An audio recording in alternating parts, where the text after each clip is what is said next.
Welcome into Rounding the Bases. Round the bases. Everybody knows Joe Goldberg. It's around the bases. Everybody knows Joe Goldberg. Hey everybody, welcome into another episode of Rounding the Bases, presented by Community America Credit Union, invested in you. Got a really great guest today.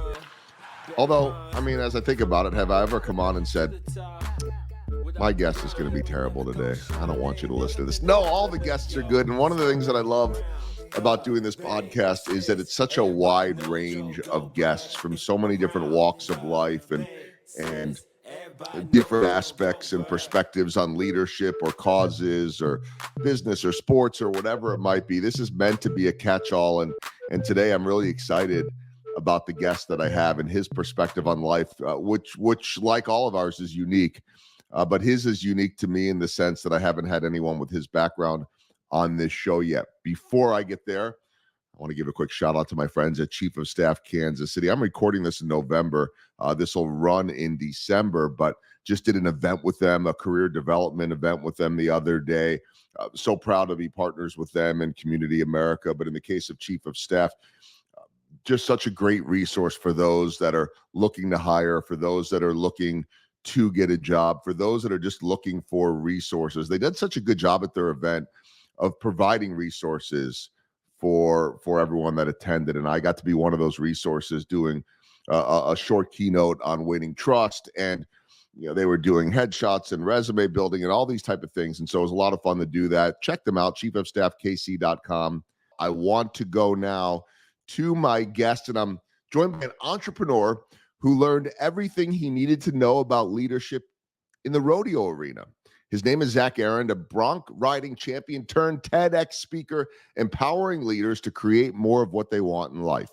His own wild ride took him from VP of one company to founder of another. Now he inspires others to saddle their own horses using a modern solution that does more than engage the lost art of leadership.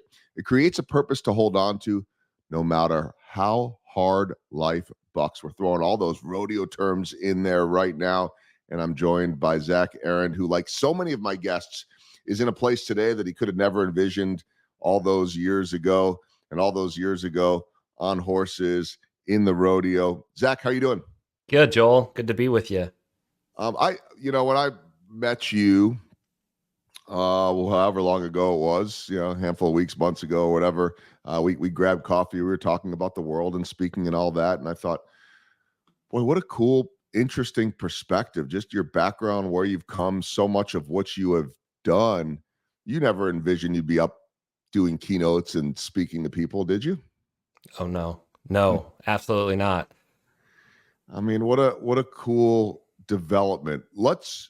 As I usually do with guests, we'll go back to the beginning in a bit, but I want to go to where you're at right now and what you're speaking about. I think that there's so many important elements to what you're doing right now with a unique perspective. Tell me a little bit about the speaking end of things. Yeah. So right now, earlier this year, I did my TED Talk, and that really unearthed a lot, because if you've ever, and like trying to distill something down to 10 minutes is the hardest thing to do. Mm-hmm. And it really got me really clear on why I'm here and the difference I want to make for leaders and in organizations. And it really led me to this concept of saddling your own horse, which is really a message of self-reliance and personal responsibility, where our job as leaders is we need to learn to ask more of people, not less. By asking more of ourselves, it's a two-way street.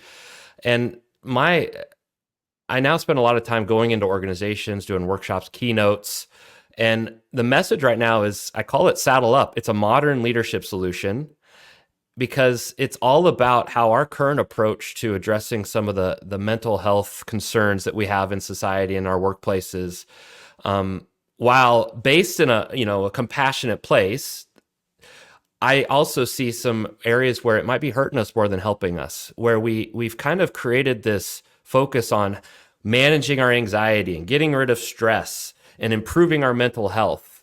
And all of that is distracting us from living our lives and building great companies. And I think the more we focus on it, the more we try to be happy. Like, there's a study that I recently read that said that the more we pursue happiness, the less happy we become. The more we try to focus on measuring happiness, the less happy we become. And I think that's true with anxiety and stress.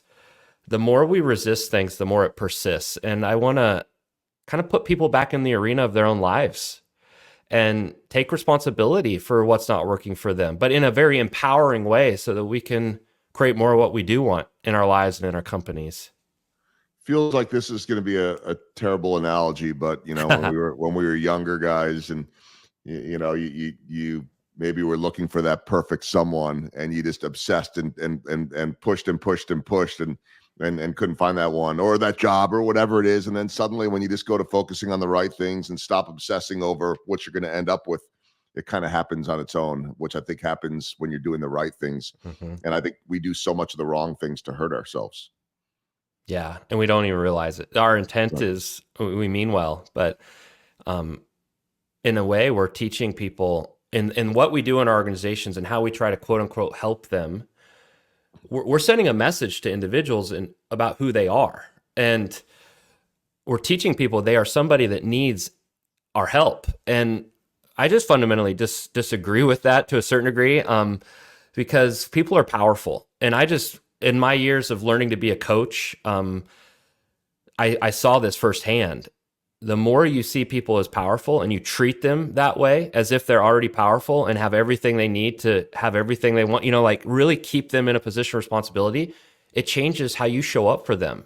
And it actually pulls what's great out of them. And I think that's what we're missing right now, is seeing people as powerful. I like on your website, it reads ZachArend.com, by the way, ZACHAREND. It'll be in the show notes. About 8 of 10 people report feeling burned out at work. But what if they're not burned out? What if they're bored or bored out? And I think we all can relate to that, right? I mean, and by the way, a lot of us are burned out. I don't think that you're saying that people are not burned out, but are we going about things the wrong way? And this gets back to the leadership and what we're expecting of people as well. But I wonder how much of this is boredom. I mean, I'm lucky. I say this so much. I'm lucky that I get to go for 6 months of the year to a baseball game every single day. And people might say, oh, I don't like baseball, or it's too slow, or it's, they last year lost 106 games. Yeah, but I get to show up for work every day, and I really don't know exactly what's going to happen. And even if you think your team is the greatest or the worst and they're going to win or they're going to lose, which I don't know how you predict that anyway. I don't know how it's going to happen. I don't know the way it's going to go. I don't know who the hero is going to be. I don't know who. So it's hard to get bored with what I do. It's hard to get bored getting on stage and speaking to audiences. That doesn't mean there aren't boring days, but I believe that I'm oftentimes the exception, because there are a lot of people that are going to work every single day, punching a clock, and rinse, repeat, do it again the next day and the next day and the next day. So to the point about boredom, whether that's the job, whether that's, just going through the same cycle over and over again as a parent, as whatever it might be, how significant is this boredom end of things? Yeah. Well, I think you said it really well. Like, I am not saying we're not burnout. I think they're kind of a different side of the same coin in many ways. And in many ways, we don't realize we're bored out or bored because we live in such a distracted world. We no longer feel a sense of boredom. We don't know. We reach for distraction before we ever invite. But I think there's some really good things that come out of boredom, like realizations like, wait, the second you realize you're bored, you find something to do. That's true for my kids. 1 minute they're bored, the next minute they're off in their room playing with their dolls. It's like, isn't that interesting how that works? But your point about like, well, some of us are, and people have, when I'm in a room giving a keynote and I say like, we're bored, the whole room lights up. They're like, there's just this moment of it. There's a smile on their faces. Like, yeah, I know what he's saying. And yet on the flip side of that, there are people that will say like, well, Zach, my job is just kind of monotonous. It's just, it's kind of a methodical job. It is boring. And what I've I haven't had a great answer for those individuals, but the more I lean into it, the more I'm thinking about like it's really about your intent in the place you're coming from when you're doing the work. Are you doing it because you have to, because you're telling yourself a story that it just is what it is, or are you doing it because you choose to do it? Mm. Like one you're in the grandstands, you're a spectator. The other one is you're in the arena, and you can only be in the arena because you're choosing to be in the arena. And so that's kind of the distinction of like, well, when you put yourself in the arena and you choose to be doing what you're doing, or choose to no longer participate in it because it's not working for you, that's the way out of burnout and bore out. It's the only way out. Nobody else can do this work for us. We have to make our own choices. Yeah. And as leaders, we could help people with that, empower people to do that. And I'll just back up, just a disclaimer. I'm not by any means suggesting that I'm not bored. You know, tell my kids this all the time. I don't want to have to do this. Yeah. What does this matter? Look, like anybody else, there are a million things every day that I do that I don't necessarily want to do or have to do. But I think that the more important piece, I believe, is that when you could find that purpose in what you're doing, not the monotonous stuff. The monotonous stuff, yeah, maybe you could find a purpose in everything that you do. Some of it you just got to get done. Got to pay my taxes. I got to do this. Yes, that's what lists are for, and it feels good to get done with them. But I back to my point before, I recognize that not everybody is going to work with a quote unquote cool job. Not everybody, by the way, if the job was cool, but it sucked, it still wouldn't be that fulfilling. But for me, the fulfillment is not the cool part. The fulfillment is the joy it brings others. The fulfillment is the connections that you make, and the not so much the players. That's great, but the fans that you meet, the ushers that you meet, the heroes that you meet along the way, the military that show up for the games, the first responders, on and on. And so I think the challenge for anyone that doesn't have the perceived quote cool job is, how do you get yourself into the arena, as you spoke about, right? I mean, it's most of life and the jobs we have put us up in the grandstands, and we're unable to figure out how to get into the arena, as you said. I think I'm getting all of that right. So doesn't the challenge become, in dealing with this boredom, in dealing with life, how to find relevance and purpose in what we're doing? Yeah. When I'm working with leadership teams and companies, one of the first questions, we do some exercises, but to get them clear on this, and it's who are you and why are you here? Like that's a really powerful question, and only you can answer that question. And it starts there, like purpose, meaning. It's just getting clear on your core values, your character. Who are you? Why are you here? What would you love to do to contribute? And starting to wrestle with those questions that don't always have easy answers. That's where it begins. That's where it begins, and it's hard. Like there is no prescription. There's no formula beyond that. It starts there, and then we just have to keep that alive in us and keep coming from that place, and then learning to dance with life, and our life starts to evolve as we stand in who we are and why we're here. I love all of that. Okay, I want to go backwards, because you have landed at I believe, a very profound spot right now. I don't know who am I to tell you where you've landed, but I feel like you have, in your journey, as all of us do to some extent, you have in your journey unlocked some things that I'm guessing have made your life better, and now can help other people's lives. And that's what you'll do when you get on stage. That's the beauty and some of the purpose in that job. And that's an incredibly empowering. I'm speaking from experience myself. It's incredibly rewarding to be able to share some of your journey and what you've learned in hopefully helping others. Let's go back to the Nebraska kid that was a young, aspiring, well, I don't know, was the goal as a young kid growing up in Nebraska to be a rodeo star? It's interesting because it started with my mom buying me my first horse. I was like 8 years old. She buys me this horse. It was a Shetland pony. It was, and I just remembered this like a couple of months ago. I even had a text her, like, is this real or am I making this up? And the Shetland pony's name was Princess. So she bought me a horse named Princess. And my first horse was Princess, and we'd go to these 4-H horse shows, and we would my job was to ride that horse around and around and around and around and turn around and do it the other direction. And that was my day, you know? And next thing I know, I got blue ribbons hanging on my wall, and my mom's really proud of these ribbons, you know? And I'm kind of wondering, like, maybe she's more into this than I am, because I don't know if I really want to do this. Well, one weekend we skipped 4-H and we go to a Little Britches rodeo. So this is like kids my age, no bigger than I am, no older than I am. And they're getting on bulls and broncs. They're roping steers, boys and girls. And I'm like, Mom, can I do that? Like, I want to be a real cowboy like these kids. And that's when I set out on a journey, because I wasn't a real cowboy in my, like, mom and dad, we lived in a small town grocery store, or yeah, we lived in a small, that's actually true. Well, we lived in a small town grocery store because my mom and dad owned it. We had a small town business and lived in town, and I just had my Shetland pony Princess. But I saw these kids in the arena. I'm like, I want to do that. And, you know, mom and dad, they signed me up for the rodeo, and I started roping and doing some of the events like that. But eventually, started hanging out with a guy named Travis. He rode broncs. He was amazing. Like, winning belt buckles everywhere he went. He was probably the best bronc rider in the state at the time, like, as a kid.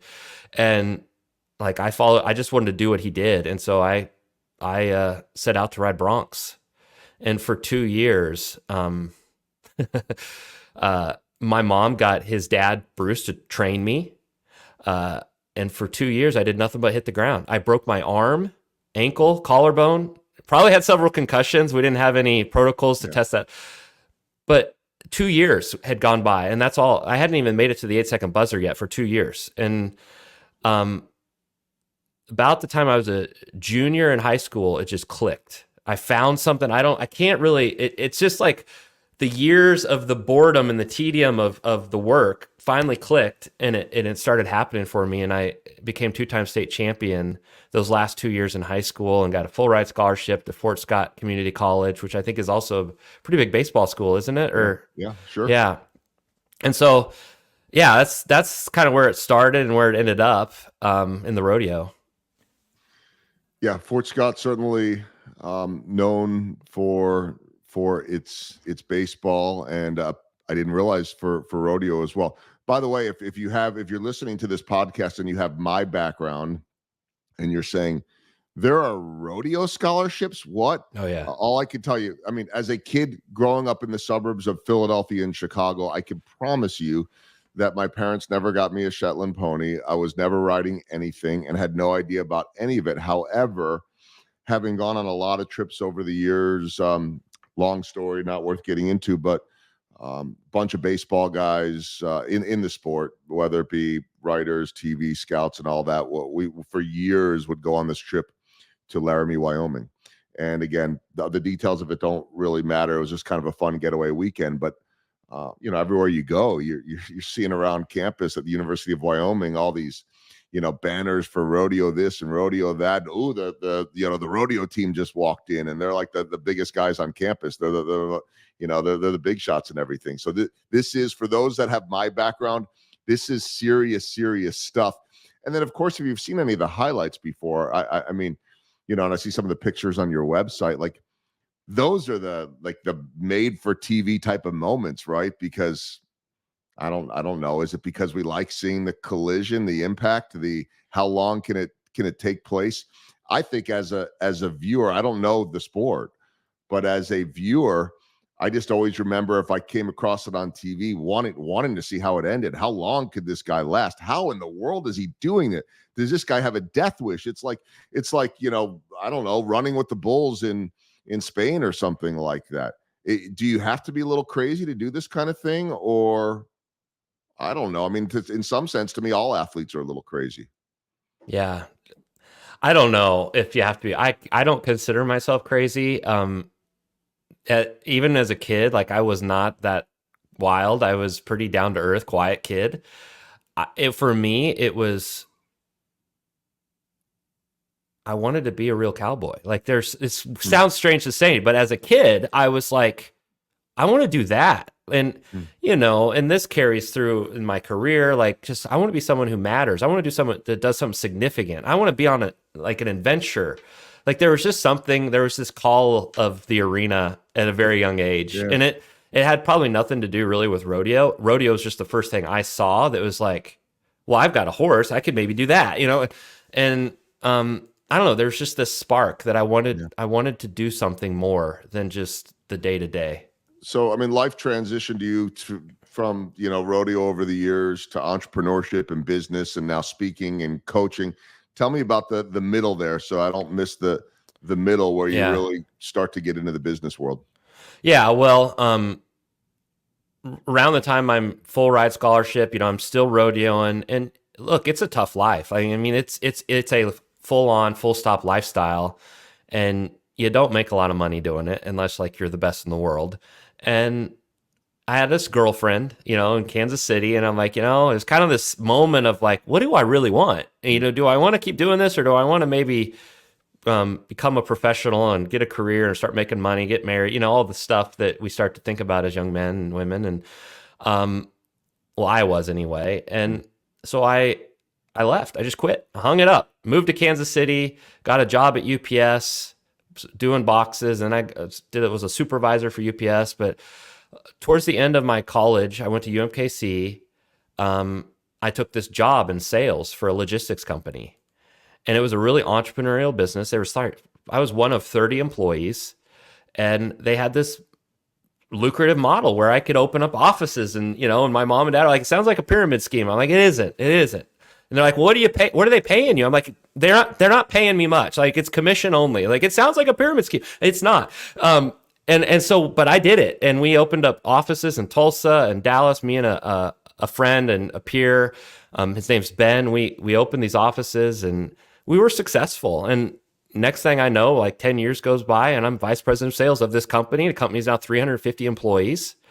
And over a glass of bourbon, you know, I'm sitting down at a country club with my CEO, and he pretty much says, Zach, you know, look, you're a really good soldier. Like, we really appreciate everything you've done, but yet that's not leadership. That's not the leadership this company needs for where we're going.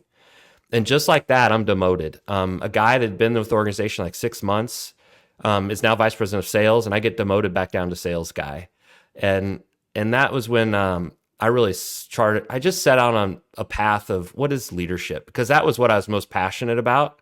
I wanted to be a leader. I wanted to impact people, help them develop and grow, just like so many people have helped me. And yet here I am. I knew he was right. I was being a good soldier, but I just thought I was doing everything I had to be doing. But that's when I started to realize I was doing so much and taking so much on that I wasn't letting the people around me be powerful and feel the weight of responsibility. I was carrying it all, and it was hurting me more than helping me. It was hurting the organization more than helping the organization. So that was the big wake up call for me that, you know, not long after that, I set out on a course to be a coach and a leadership advisor. And that's kind of what led me to doing this full time. You know, there's more to that story, but that's the cliff notes. Well, and it shaped you, obviously. It was, think about that. I mean, you had a great job. Everything was good, or at least perceived to be you certainly thought it was. And now suddenly you're faced with this shocking development, this news to you that, wait a minute, you're not what you thought you were, or at least you're not to them what you thought you were. And I guess it forced you to pivot, right? I mean, I've got to imagine that it forced you to dig deep into who you are and what you wanted, which I'm guessing is now what you're able to bring to audiences on stage, or at least that's helped shape the messaging that you have. Yeah, it absolutely was a defining moment. Like, I look back, and that was the best thing that could have happened for me. Because for the first time, I had to answer that question: who am I and why am I here? But there was nobody telling me anymore. Because up until that point, the title told me who I was, the bonuses told me who I was, my salary, and all the people told me but all of a sudden that kind of just went away. And so that who am I and why am I here? Like, that was my question to answer. Nobody was telling me anymore. And so that's where and I was working with a coach at the time, and, you know, much of the work I do now with my clients, he was helping me just get clear on, well, nobody's coming, Zach, this is yours to create. And And then I started really leaning into create. I started writing and just doing some stuff that was like, what is Zach do? People that knew me, they were like, what is he doing?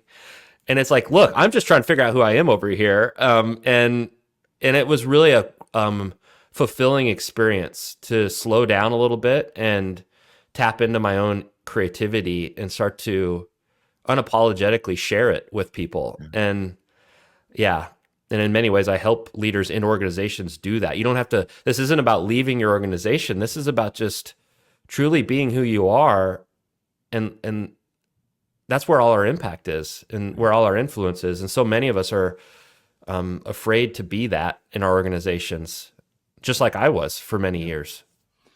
And now all these years later, it's speaking, it's keynotes, it's workshops, it's coaching. There's a podcast as well, Being in the Arena. So just so much good stuff, which leads me to my baseball themed questions. A lot to choose from, I would think. What's the biggest home run that you have hit in your professional career? Yeah, my professional career. It was my response to that crucible moment of, I mean, that ripped my heart out of me. For 11 years, I gave everything to this organization. Like it was my identity. And for that to be pulled away, my first reaction was I was pissed. I was frustrated. I was resentful. I was like, how could you? This is so unfair. And my knee jerk was I started like looking for other VP of sales positions. Like, I'll show you, there was that. But what I'm really grateful for is I did not stay there very long. And I actually stayed in the pain of like, what is really not working for me? And that's what started to unearth, what do I really want? And that set me on the course that I'm on today. And it was because of that moment. But it was how I respond. And this is how I work with leaders. It's how we respond to these tough situations. Because we're all met with tough situations. And we have to keep we have to keep ourselves in a position where we're saddling our own horse. Like the results are ours to create. And the second we go into victimhood or pissed off and blame others, we're giving our power away. And so I had to put myself at the source of my own life in a way, at least be the co-creator of my life, because I knew no one was coming and this victimhood and resentment wasn't serving me. So that's what I'm most proud of. Yeah. I love that's such a good home run. I mean, it's, and I don't think that I've ever questioned or thought anything bad about anyone's home runs. I think one of the things I love about that question is I get such a wide variety of answers, but I don't know that I've ever heard one like you just gave. Essentially, in some ways, the home run came from a swing and a miss. It wasn't your swing and a miss, really, but maybe it was. I mean, and so I'm segueing to the next question, but I don't know if it's a swing and a miss because you didn't even know you were swinging at something at that point. It just, you were just told you're out. Sorry, you're either out of the game or you're going to the bench. I'll use my baseball terms and you'll use the rodeo terms, but you went from being a star on the field to, we're going to give you more of a different role. You're going to be a role player now. We don't want you there. And you turn that into something better, which is absolutely incredible and inspiring. How about a swing and a miss along the way? And what did you learn from it? Well, it's almost the same answer. But I'm going to pause because maybe it's not. Something that leading up to that, I haven't shared this, but leading up to that moment of like, you're a good soldier, but not a leader.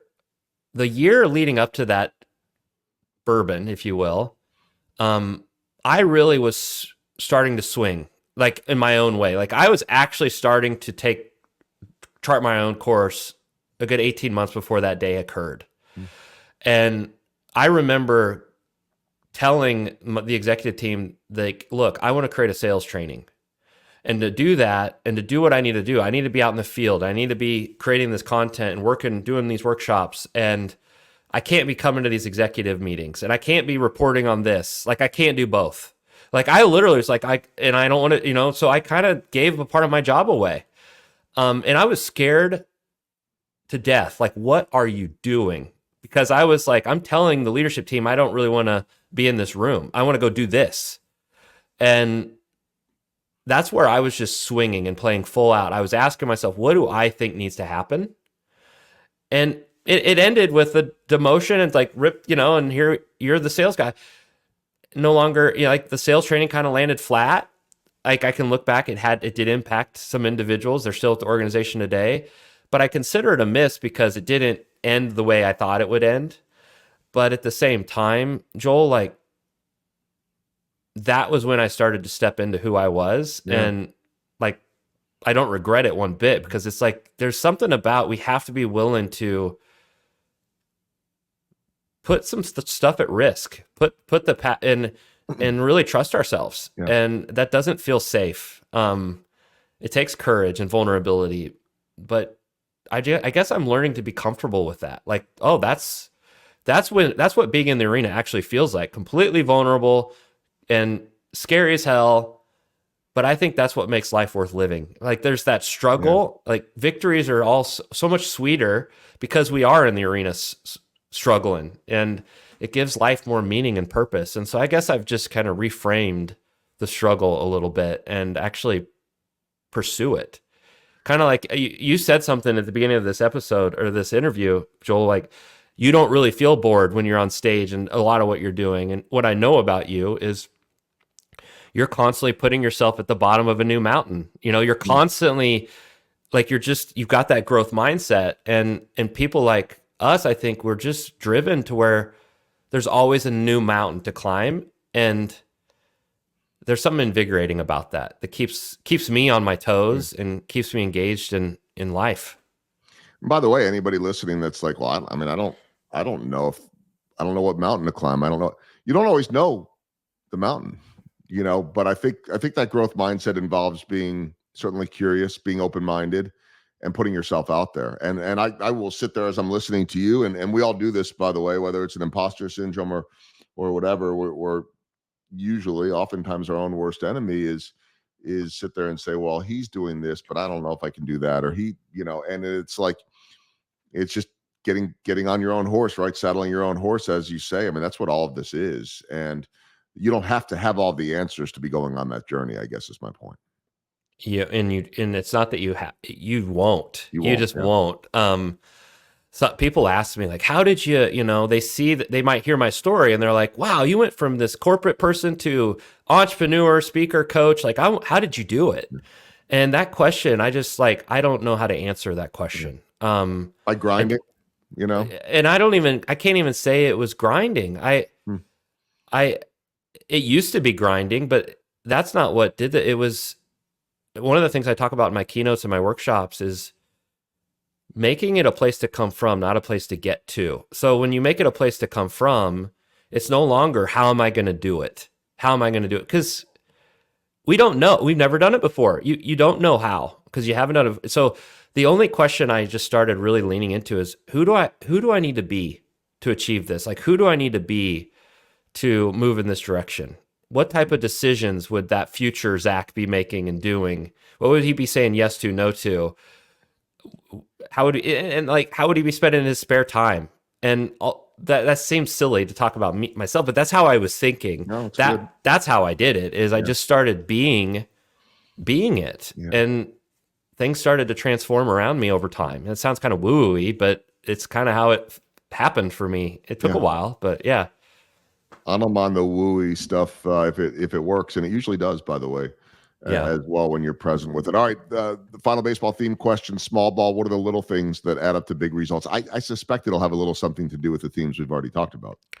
Yeah, full circle. This boredom thing, like you know how you know that you say something, but then you say it to a bunch of people, and then you're like, "Is that right? Is that right? Like, I don't know. Am I right?"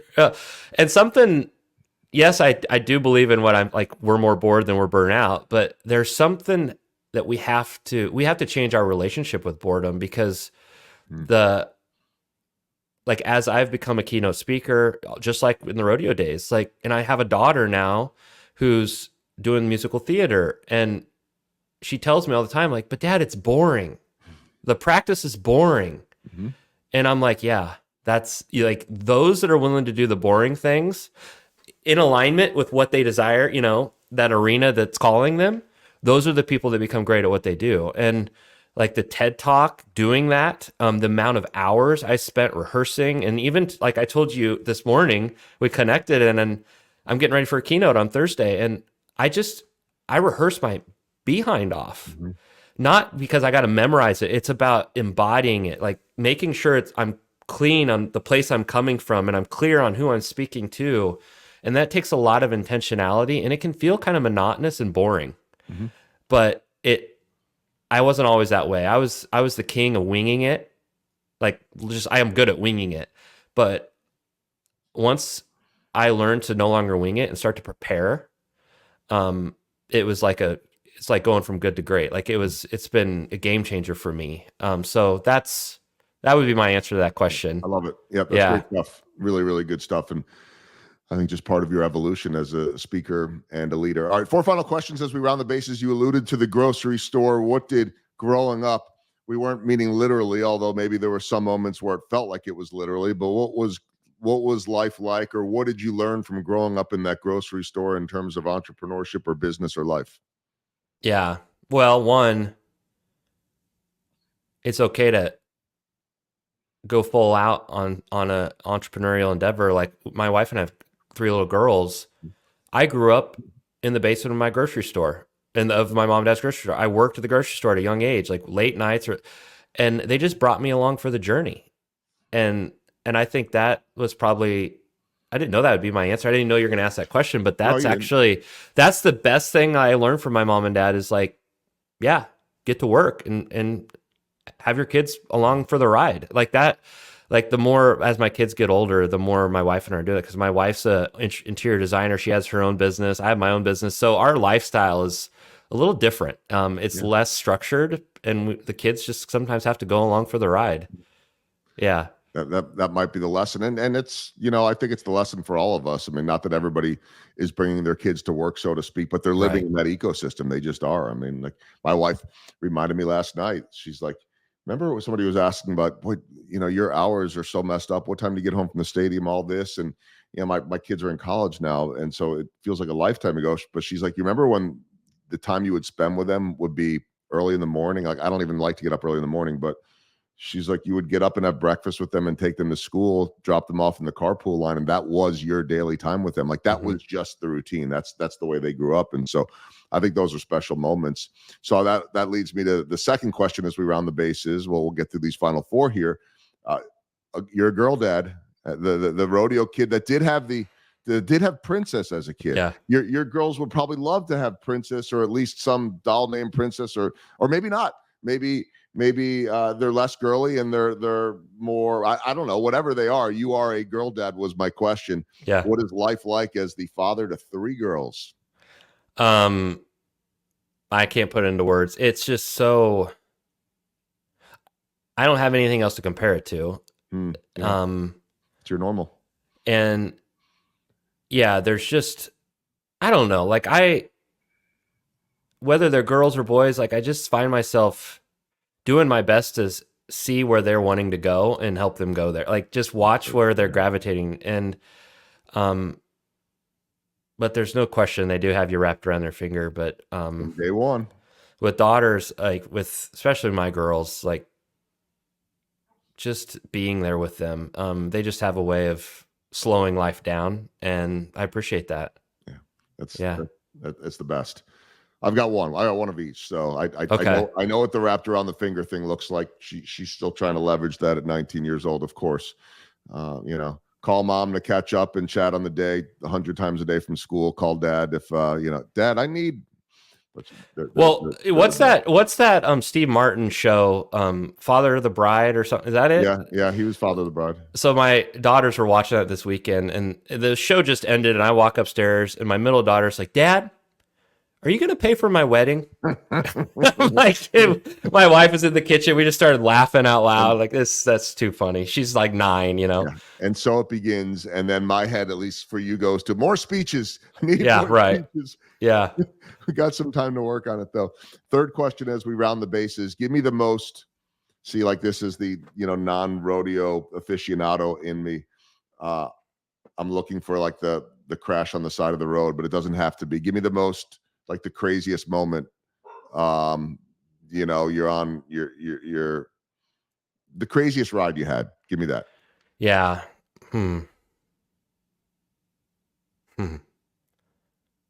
might not even remember it. I don't know. Well, there's just so many. It's like this flood of like, there's no such thing as like a calm or normal ride, right? no, and bronc riding there kind of is. It's more of a art. It's when you're in time with the horse, it's just like being on a rocking chair. But when you're not in time, it's you hit the ground pretty fast. You know, probably so that's the sweet spot, right? That's the sweet spot. Yeah, in flow. It's kind of like a flow state. Probably it was the middle of winter, freaking cold out, and I was practicing. It was right before the state championship, and I get bucked off this horse.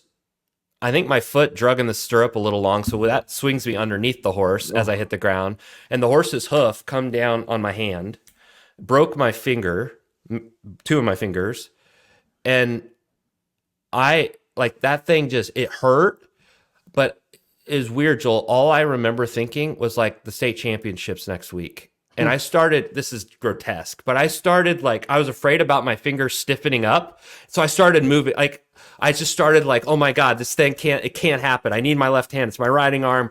And like, that's all I didn't even feel the pain. I was just like in panic, like next week's the state championship. That was a weird moment because it's like, damn, I was pretty intense back then. Yeah. That's good stuff. It's the things that we'll do for that championship or for that big moment. All right. Yeah, right. We'll end on a very, I think, relevant, maybe poignant note. Since you asked this a lot, we'll walk off question. Who are you and why are you here? Yeah. You know, my answer to that is I'm here to wake everybody up to who they truly are and who everybody is. And that's a little mantra that I actually do quietly kind of center myself on before going onto a stage or approaching a client or a workshop. It's like I'm here to wake everybody up to who they truly are and who everybody is, because I think it fundamentally shifts how we show up and respond to one another.